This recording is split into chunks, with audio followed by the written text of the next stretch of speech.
All right, welcome back in, you guys, to another One Piece spoiler video. This time, we're here to talk about the 1174 brief spoilers.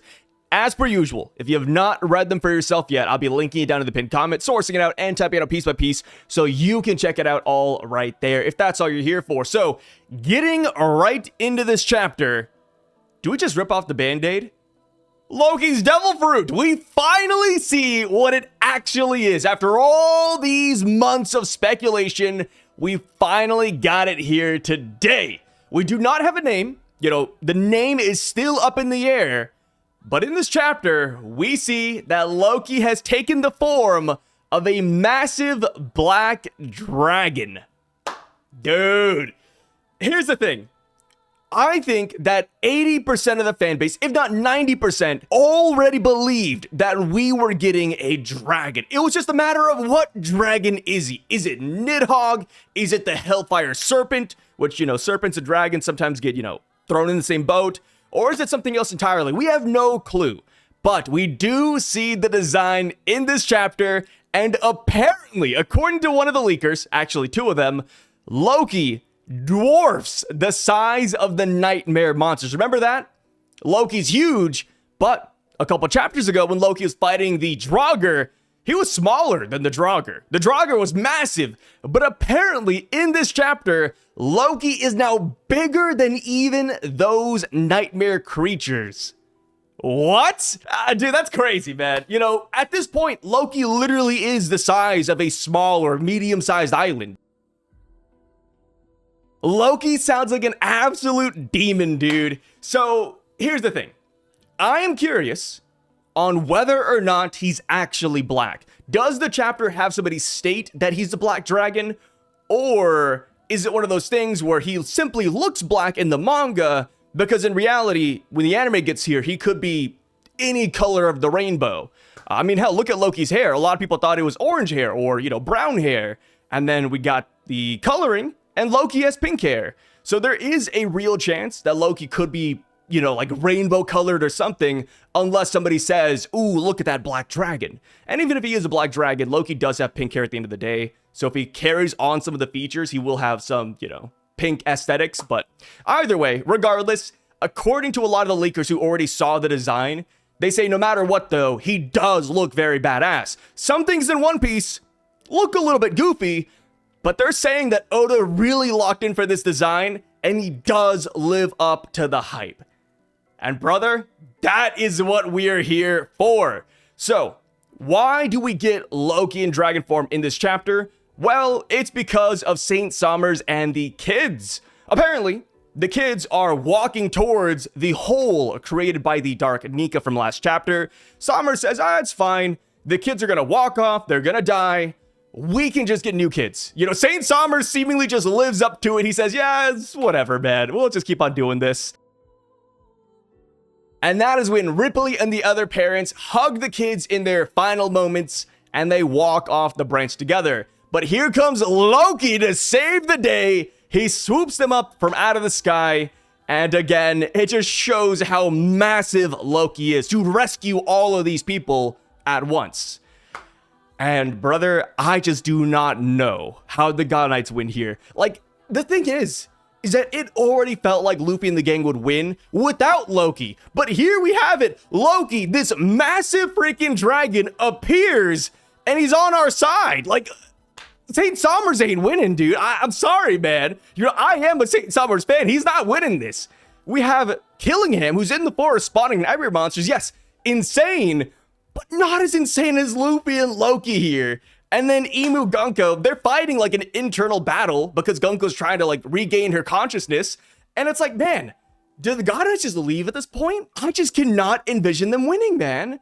So as far as who Luffy and Loki are going to go after first, according to the last bullet point, it looks like they're gearing up to fight the nightmare monsters, which, yeah, they respawn endlessly. There's nightmare holes that you have to plug up. But realistically, if they just take the fight to Killingham, if they find out where he's at, I feel like they could deal with him relatively quickly. Maybe I'm gassing Luffy and Loki too hard. But again, this is Luffy and Loki we're talking about. And brother, the name of this chapter It is titled The Strongest in the World. Apparently, there's a deeper meaning to all of this, and I've seen some leakers saying that it relates back to the Harley text. I'm not too sure how yet. Maybe this is a hint that Loki is the Hellfire Serpent that fought the Sun God in the first world. I think that would be pretty damn fire. But yes, you know, having that title drop, seeing Luffy, Loki, and Ragnir appearing at the end, I just do not know how the villains will stand a chance here. Unless they summon Shamrock back to the island, it's like, I don't know. I mean, I get it, right? Emu, final villain, super strong, but Emu is currently also fighting Gunko. You know, it's Gunko's body, so I just feel like that connection's gonna get severed or something, man. This is just absolutely insane. And, you know, I'm looking at this, and it's like, man, do we even have room for some of these 1v1s that we were expecting? Because it does feel like Luffy and Loki are just gonna go around stampeding everybody. And I do wonder what took them so long. Like, yeah, they showed up 3 chapters later, but that is still a decent amount of time from when Zoro and the gang showed up to now. So I'm just kind of wondering if we're going to get a gag moment where Luffy's like, yeah, you know, sorry we took a little bit, guys. We wanted a dramatic entrance, or, ooh, you know, I had to check out Loki's form for a little bit, or, oh, he's so big, it took me a while to get on his head. Also, one thing that I forgot to, like, really hammer in, but Ragnir is in his squirrel form in this chapter. Ragnir's also riding alongside Luffy. So maybe they had like a whole conversation where Luffy was just also enamored by this squirrel monster. Because this squirrel is also brand new to the group, right? So maybe they had like a little sequence where they're all just hanging out, talking a little bit. Hell, maybe Ragnir even saw that Luffy was Sun God Nika and it had some words to say. But yeah, man, at the end of the day, this sounds absolutely fire. And again, this is not canon, but we do have a nice cover page request with Roger eating a T-Rex, and it's like, okay, cool, you know, just bring in all the goats, man, you know, bring in all the hype, why not, why not? One thing that I found kind of funny is that Loki is the 3rd character in this arc that has a devil fruit, but we're not getting the confirmed name yet. The first one was Biblo. Biblo apparently has the Iku Iku no Mi according to Vegapunk. We never got that box. Ragnir, we all believe, has the Ratatoskr Devil Fruit, never got that box.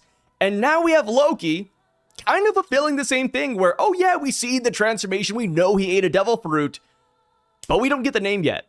I wonder why. You know, will Oda make this a grand reveal later? Will we simply just get this in a Vivre card and just kind of move on? Not too sure, but regardless, I'm not worried about Loki's Devil Fruit name. Because the minute Emu sees Loki, Luffy, Ragnir, and etc., I'd like to imagine Emu would have some words to say. Like, oh, the Hellfire Serpent. Ah, Nidhogg, it's been 1,000 years, right? I guarantee that Emu will drop some details, and maybe that's why Oda is holding back a little bit. Because let's be real, this is not Emu's first rodeo. The minute Emu sees Gear 5th, people are like, oh, Emu's gonna be horrified. Maybe. But also, you know, Emu fought Prime Joy Boy, so maybe this is going to be like an easier version of that, and they're like, oh, okay, this isn't that bad. So yeah, maybe Emu does bring us some sauce whenever they start fighting Loki and Luffy, but it's just right now, since they're not in their real body, it's hard to tell how this is going to go. Oh yeah, one additional spoiler that I forgot to mention, but Worstgen tweeted out that in this chapter, when Loki is in his dragon form, he does not have the bandages over his eyes anymore. So we're getting the full, unadulterated Loki dragon gaze here in this chapter. So that is also something to look forward to. I can't wait to see everybody's reaction to it, because obviously his mother hated his eyes. So imagine Luffy and the gang, they're like, whoa, those eyes are freaking cool, which is a running theme, right? Usually when a character has a big insecurity like this, Luffy looks at it or Sanji looks at it and they're like, hey, that's a W, my man. The reason I mentioned Sanji is because of Pudding, right? The 3rd eye, and he's like, oh, it's not that bad, actually.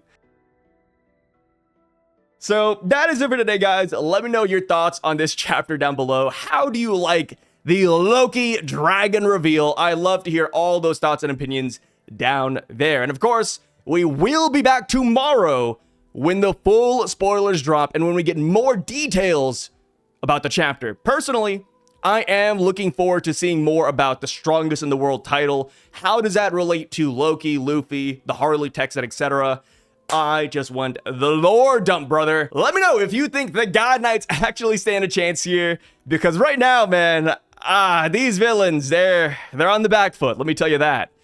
So, yes, you guys take care, stay safe. Thanks for watching this video all the way until the end, and I'll catch you all later. Peace out.